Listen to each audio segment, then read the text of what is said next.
Why is spring ball so important to the Utah football team's success? And we're going to be previewing the linebackers as we near spring ball, which will be going on next week on today's Locked On Utes. You are Locked On Utes, your daily podcast on the Utah Utes. Part of the Locked On Podcast Network. Your team every day.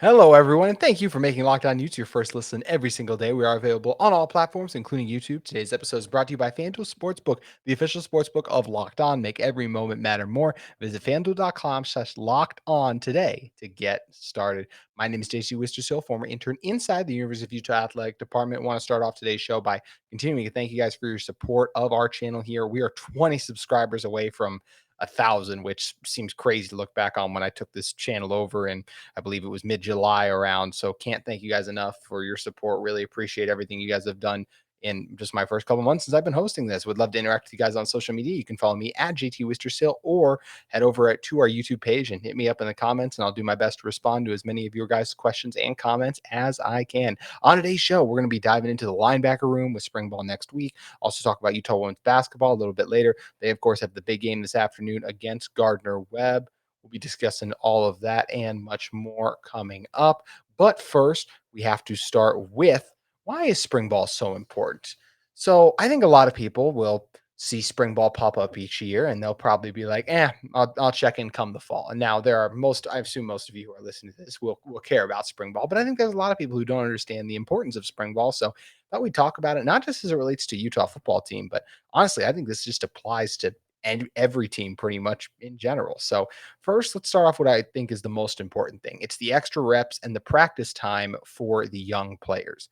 Well, especially coaches, when in the midst of the season, so much of their emphasis, focus, energy, the film they watch is on the starters. So they can't spend as much time looking and working with the guys who need to be developed in season. Now, yes, those guys still get work, and those are what kind of the other coaches are for. But especially in spring ball is when the Jim Hardings of the world, they don't have to worry about just the starting offensive line. They can spend just as much time as the ones as they do the twos, especially because you see the ones, sometimes there'll be limited participants, whether that's in the spring game or even practice itself. If they're a little nicked up or something. During spring ball, teams take extra precautions. So you get more and more opportunities for the young guys to be able to go out there, show what they're capable of, because they'll be getting in more competitive situations. They'll be on the field, battling out more reps for them. So great opportunity for them to improve and get even more work in, and really that one-on-one time and build that rapport with their coaches. I think spring ball is huge, and it's why you see guys like Jalen Glover last year was an early enrollee, right? Like, he was able to have huge success in his first season. I think a large part of that was because of the extra time he got in practice, learning the playbook, getting in. And that leads right to my second thing. It is that extra time you get learning the playbook if there are changes at all. Now, we know Cam Rising, not going to go. Brant Keithy, not going to go. Who knows? There could be a couple other ones. We know how tight-lipped Coach Witt and his staff are when it comes to any injuries or anything like that. But either way, one of the things that is nice about spring ball is if there are changes, this one doesn't apply to Utah, I guess, as much, but if there are changes, let's say, then there, I should say, this doesn't apply to Utah this year. In years past, it has, and it will apply slightly. But whenever you have new coaches or anything come in, it's nice to be able to get on the field with your guys in March rather than the first time you're going over your new plays with them doesn't come all the way until August when fall camp gets underway. That is one of the nice things about spring ball, is you can start walking through and working through stuff and just drilling and testing stuff out on the field. Even if nothing's going to be the same as full game speed, it's still nice to be able to run through stuff on a field, have your players be able to study and look at it, because before this, all you're really doing is working out. And yeah, you can have conversations, but it's nice to be able to actually work through it during walkthrough individual periods. And that's one of the nice things that spring ball provides, is that early opportunity for you to work with stuff. And Coach Ludwig will be making tweaks to this offense, especially if Nate Johnson wins the starting job. I'm sure he's been hard at work developing a whole set of plays for Nate if he does overtake Bryson, something I personally hope happens and something I think will happen. But I do think Bryson will do a fine job if he does end up keeping on to the backup quarterback job. And who knows, maybe Cam will be ready to go week one, as we all hope he is. And we don't have to worry about this either way. So just something that's going to be intriguing and interesting to see as it goes along. But either way, it's nice to be able to get in and go over those plays. You know what else is nice to be able to get in and go over some stuff is when you add new transfers to the team. This goes in the same thing, learning the new system, developing all those kind of things in terms of developing that rapport with their teammates. Emery Simmons, Leavon Demouni, a guy we'll touch on in a second too. Logan Fano, we already mentioned all the freshmen, but a lot of these veterans who are coming over and they're used to doing things one way. It's nice that they can step on the field and get those practice reps with their teammates. A nice opportunity to be able to fight for another thing, even if we're just going on why spring ball is important, is it's a great opportunity to, before fall camp even gets going, you can look back and it's like, man, I don't know who our third receiver is going to be. Well, I remember no so and so really stuck out in spring ball. It's just an early opportunity for these guys to get a head start on everything. That's really what spring ball is, right? A head start, an opportunity for you to get ahead and grow in whether it's your competition, your craft, whatever you're trying to do for individual players, for the goal of the team that can have too. It's just an early opportunity to improve. I mean, more football is never a bad thing, right? That's what makes spring ball so awesome is that we get to see these guys. You guys will get to hear about some of the practice stuff from the Josh Furlongs and the Josh Newmans and all the other beat reporters, Michelle Bodkins, who will be tweeting out about all those things in regards like that. And I know everyone wishes they could, I'm sure you guys wish you could go see every practice too, of course, but unfortunately, it's just not the way it works. But what's nice is with spring ball is we do get the spring game, of course, that comes later. So still a nice opportunity to see those guys in the game working through stuff. And once again, just kind of like a dress rehearsal, like way out if you think about it. Like neither side is like obviously you're not crushing the quarterbacks or anything like that, but just a nice opportunity for them to guys to go out there and get those reps. The other thing I'll say too is I just think more time on the field for even, and I mentioned it's spring ball is much more beneficial for the young guys. It doesn't hurt the old guys either to go out there, especially like I think about guys like Satao Laumea, Mickey Sugaturaga, who's switching positions, Satao, who's still learning, I think still finalizing some things to be an elite offensive tackle. And yes, once again, I know he was first team all Pac 12, but as I've talked about on the show, I think if you go through and watch the film, I think there were question marks if he's one of the best. I just don't feel like he's one of the best tackles in the country now. And maybe there's a chance he can make that leap this year. I don't think he's going to be able to replace Braden Daniels per se, but I still think he could take a big step forward that with this Utah football team could desperately need to. So I think that's going to be something that's fun and really interesting to watch and see. But guys like Connor O'Toole, who were navigating the transition from tight end to D end, like what that or the opportunity that this has afforded him, this switch now, these extra reps in spring ball will be crucial for him too. So there are so many benefits of spring ball, whether it's the young guys and learning the playbook and getting their first taste of college football before they get into the grind that's fall camp, the transfers coming over, learning the system. I even had someone like Coach Whitted, the new receivers coach, getting to know these guys and get on the field with them a little bit more before the gauntlet of the season starts. So the transfers coming in, the old guys refining their craft, more of something, especially when it relates to trying to master your craft like football, is never a bad thing. And that's what spring ball really allows. So it's a great opportunity for these guys also to get on the field with the coaches who are going to be making little tweaks and changes to schematic things that this team wants to improve on in 2023.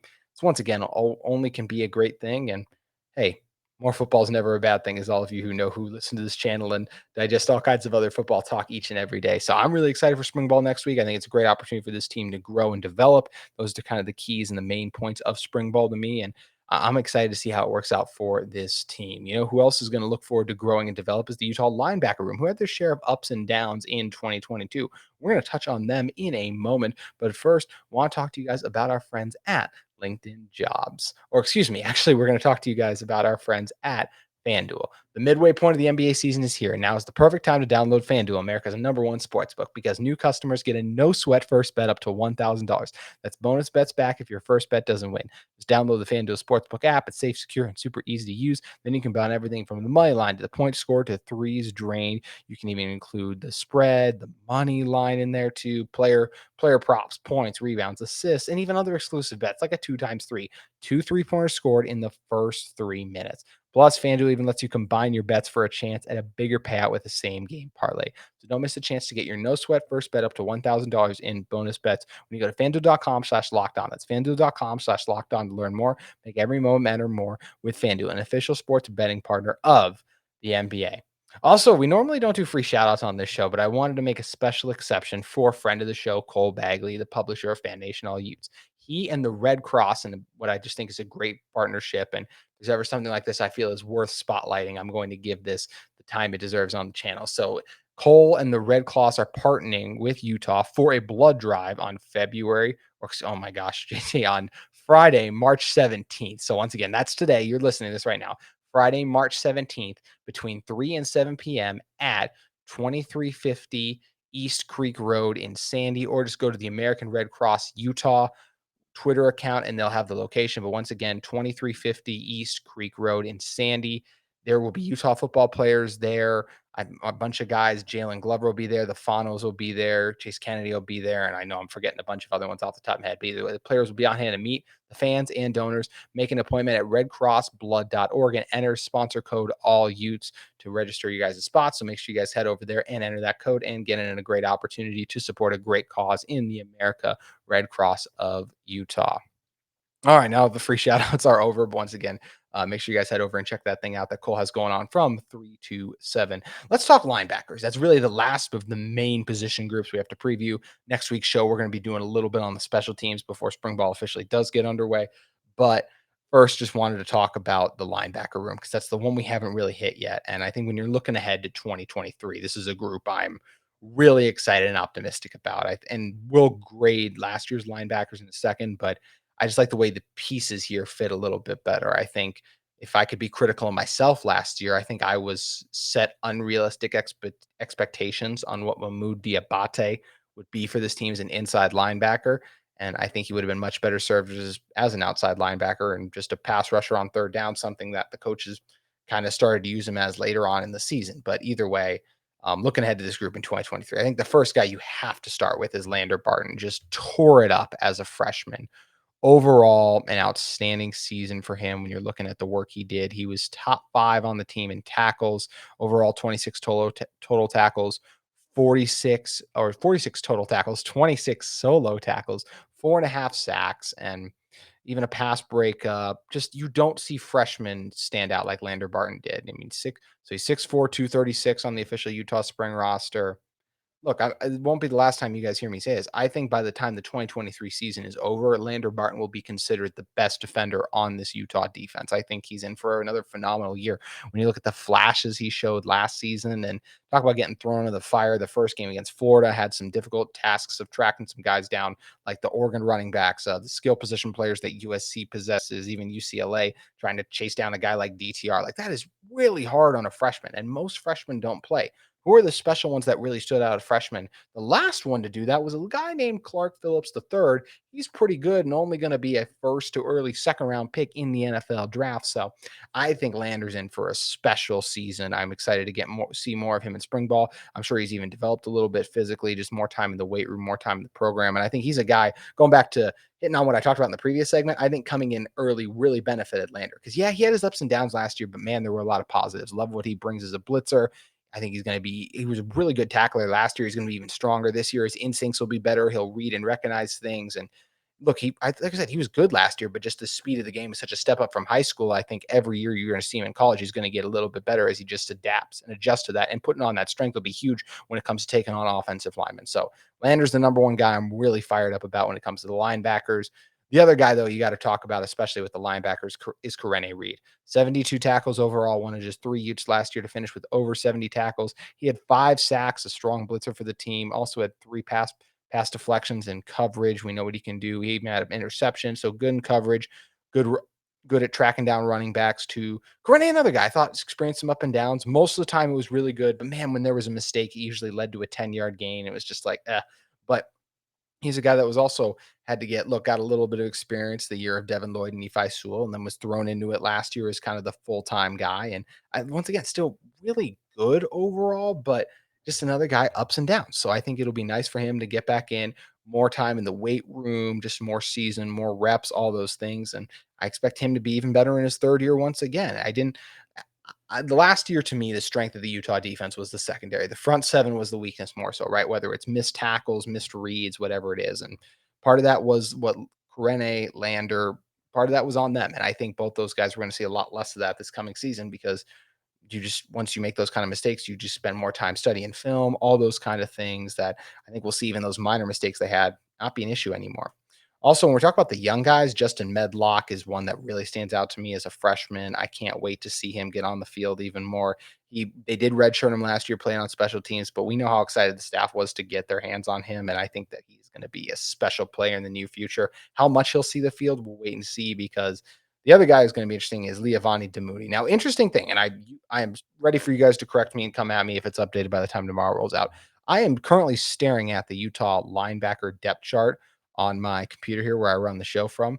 I do not see Liavani Demoody anywhere on this. So I don't know if there's an issue with his transfer waivers or anything like that, or maybe we'll hear about it from Coach Witt a little bit because one of the first things the media is going to ask him is, hey, is everyone good to go in practice? And he'll mention a couple of guys, and I wouldn't be surprised if he mentioned something like, oh, Liavani is going to be here shortly. We just had an issue with something. And once again, that could simply be a website thing where it's like, oh, we just didn't add Liavani, or as I said, maybe their update or something. I mean, I don't think I missed it. As I said, I'm staring right at it, but I feel it's kind of weird to be like, I know Liavani should be on this roster, and I don't see him. So he's a guy I'm really excited about. Veteran presence coming over from Stanford.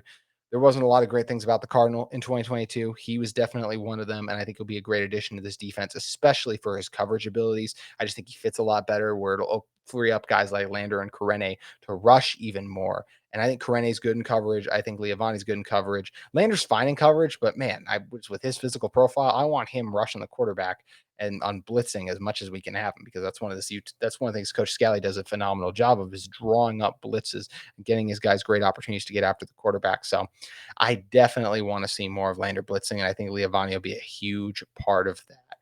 Outside of those, the kind of those four guys we talked about, those would be the main four to me. Lander, Karene, Liavani should take almost all the snaps. Justin will get whatever they don't. So who does that really leave? I mean, it'll be interesting to see if Hayden Fury can continue to see his role evolve.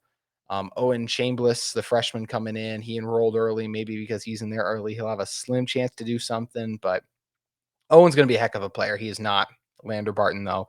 And there's not a need for him to be Lander Barton either. There was no one, when Lander came in last year, there was no other guy outside of Karene who was established at the linebacker spot in this Utah football program. So I don't think there will be an opportunity for him there either. So either way, I think this is going to be a fun group. I'm excited to see what Colton Swan can do with them. I thought they had, like I said, linebacker just going from Devin Lloyd. It was always going to be a little bit of a dip, but thought the dip cost the Utah football team a lot in stretches and was never like awful for an entire game. It would just be times where it's like, man, what's going on with the linebackers? Then the next drive, it would be better.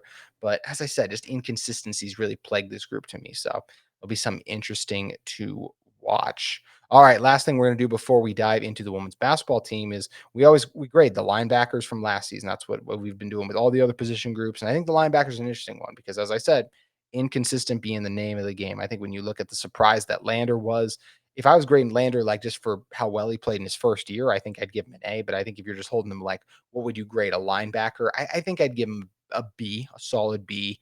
I think Karene probably go B minus. And Mahmoud Diabate for most of the season, if I'm being honest, because like I said, at the end of the season, when he was unlocked as a rusher and the way they were able to use him, I thought he was really special. And once again, he did a lot of really good things. But man, were there also some times where his over aggressiveness really cost this team. So for him, I would go C plus. So overall for the linebackers, I think I'll balance it out to a B minus. I would give the 2022 Utah linebackers a B minus. I would love to hear what your guys' grade is in the comments below or hit me up on social media. But as I said, I think the theme of this segment for me is inconsistencies. And that's what I saw of the linebackers last year. And I'm looking forward to seeing a lot of those things get cleaned up this year. And look, this group has really good players in it. They had really good players there last year. I think Mahmoud is going to make a team very happy in the NFL. I just thought there were lots of ups and downs last year either way. So definitely going to be fun to see what this group and the rest of the Utah football team can do in spring ball. We're going to come back in a second and talk about the Utah women's basketball team taking on Gardner Webb. But first, I want to talk to you guys about our friends at UCCU. It's the perfect time to open a low-rate home equity line of credit from UCCU. Over time, the value of your home goes up. As you make payments, the balance you owe goes down. The space in between is equity, and it's yours. A UCCU home equity line of credit can put the equity to work for you, like finishing your basement or yard and raising your home's value, or paying off higher interest loans and getting out of debt faster, or helping with college or weddings, or peace of mind that comes from knowing you have a low-rate line of credit ready for whatever, whenever. UCCU also provide you with your very own home equity Visa card, giving you instant access to your equity. If you already have home equity with another financial institution, just refinance with UCCU and save. You guys know UCCU is always there for you. If you need them to, you can give them a call and talk with any of their representatives when they're in hours. Also, to learn more or start your application today, visit uccu.com or stop by any UCCU branch. UCCU, love where you bank. All right, coming in to close this one out, Utah women's basketball has a game scheduled for tomorrow against Gardner Webb in Salt Lake. And look, this Utah team hasn't lost a game at home all season. We've talked about the women's team a lot on the show. I think they're in for a very productive March. I know it didn't start out the way they wanted to with the disappointing loss that they did end up suffering in difficult fashion, taking on I just blanked on them, Washington State, as taken on Washington State, but I really trust this Utah team. I think Lynn Roberts and her group are gonna come in ready, motivated. I think they're up for the task, and as I said, I think they got a chance to do special things, and I don't see Gardner Webb stopping that. Utah scores, I believe it's 16 more points per game than Gardner Webb does, so I have a lot of faith in Lynn Roberts. I think Alyssa Peely, Jenna Johnson, Gianna Neepkins are gonna relish in playing in some postseason basketball up at the Huntsman, excuse me. There's a reason this team ended up going on and, of course, winning or tying, I guess, the co-regular season Pac-12 champions. It's because of all the special things they're able to do. And look, I know Gardner Webb is 29-4, but look, competition's obviously a little different there. So you guys can bad tweet me to death, Gardner Webb, post me whatever if it goes wrong. But I feel very confident saying that's not going to happen because this Utah women's team is a special vibe. They already got their bad March loss out of the way, and now I think they have a great opportunity to make a long run and a long stay in the postseason. So I look forward to seeing what that is going to entail. That starts tomorrow, which is Friday, and then we'll see it again Sunday. And please pack the Huntsman, guys. It's going to be a great atmosphere, great opportunity to host some March Madness games up here. It's one of the great things about the women's tournament as compared to the men's tournament. So excited to see what Lynn Roberts and their group are going to do coming up. So that's going to do it for the women's team talk. And there's one last thing I want to talk about before we get out of here. I wanted to talk about Dirk Facer passed away. I'm sure you guys saw the former host of this podcast, Austin Facer. That is his father. So if you guys have not seen that, I would implore you to read some of the tributes that have been talked about with Dirk. He's a phenomenal person. I mean, first of all, just a legendary reporter, but I would rather talk about the person here. I think a lot of other people have written about the reporter he is. And more people can speak to that about him too. I mean, guys, I'm only 22 years old, so I didn't get to read everything that he's ever written, but I can tell you this: I've gotten to read a lot of it. First of all, and he was exceptional at what he did. But I just want to talk about the person because I remember when this let's see, 19-year-old intern was just starting at the University of Utah, coming over to help out with media, didn't know anyone, was nervous. And, also, look, that kid back then wanted to, I say kid, I mean, it's 3 years ago, but wanted to get in this business. So he was curious to talk to people. And Dirk was so warm to me. Anytime I wanted to ask anything about him, he was always such a joy to talk with, such a great personality. Is truly someone that you're like, man, if I'm lucky enough to have success in this business, I'd want to be like him because he's the kind of person, he does it the right way. Everyone likes him. He works hard. He asks great questions. He's everything a journalist aspires to be. And I feel very lucky that I got to talk with and just get to know him, even those brief differences. I mean, I probably only talked with him under 10 times, but every time I came away just so impressed and just so like, man, I've always felt better after I talked to him, and I think that's kind of the common sentiment I see amongst everyone who's been posting about him too, which is really special. Whether it was, as I said, just times up in the press box when he was talking to some intern, or even media availability when he was talking to, and it was actually last time I saw Dirk was over the summer. He was volunteering his time at a charity softball thing set up by Tony Parks with the bees. He was just there helping, handing out food, just because that's the kind of person that he and Austin and that entire the Facer family. That's who they are. They give, and they're so unselfish. And I feel very lucky and blessed that I got to meet Dirk, as I've said. And it's just to me, I just even like the last couple months to know that, like as I said, when I saw him back in the summer, like he was still giving. Like that's just the kind of person he is with everything he had going on. To be just that kind of a light in the world is truly special. And it's definitely tough when someone like that isn't there anymore. I wish personally I could have probably told him a few things about just how much I appreciated that he would make time for, once again, that lowly intern. But I'm once again, all the condolences go out to Austin, the rest of the Facer family. My thoughts and prayers with all of them. And I implore you guys to read all the tributes that are being put out. They're truly incredible stuff. And once again, if you guys take anything away from this show, it's try to be a little bit more like Dirk. Be positive, be uplifting, be there for someone, be the one who listens to people because that's what Dirk always did. And he always had a smile on his face when he did it. So once again, just my condolences to the Facer family. And once again, um, always appreciate the times and those couple memories I got, even the little bit I got to spend with Dirk. And it's been really special to see the outpouring of love that he has received. That is so well deserved. That's gonna do it. There's no really easy way to transition off that into the end of the show as I sit here 25 minutes into it now. But before we get out of here, want to remind you guys that if you guys are in the market for a second listen every day, make sure you check out a brand new podcast, Locked On College Basketball. Everything you know about college basketball in one place. Plus, you can hear from big name experts, insiders, coaches, and players. Locked On College Basketball, available on YouTube and wherever you get your podcast. Once again, appreciate you guys listening all week long. Enjoy some Utah women's basketball up at the Huntsman. Enjoy March Madness. Hope your brackets are doing okay. I may have picked Arizona to go decently far, so I bracket might not be doing as well, but hope you guys have a great weekend watching March Madness. Truly one of the best times of the year is when we have 16 games on. By the time we're recording this, which is a Thursday, and of course Friday too. So I hope you guys enjoy the weekend. Thank you again for supporting this show, and we'll be back next week with more Utah focused content because spring ball is finally here.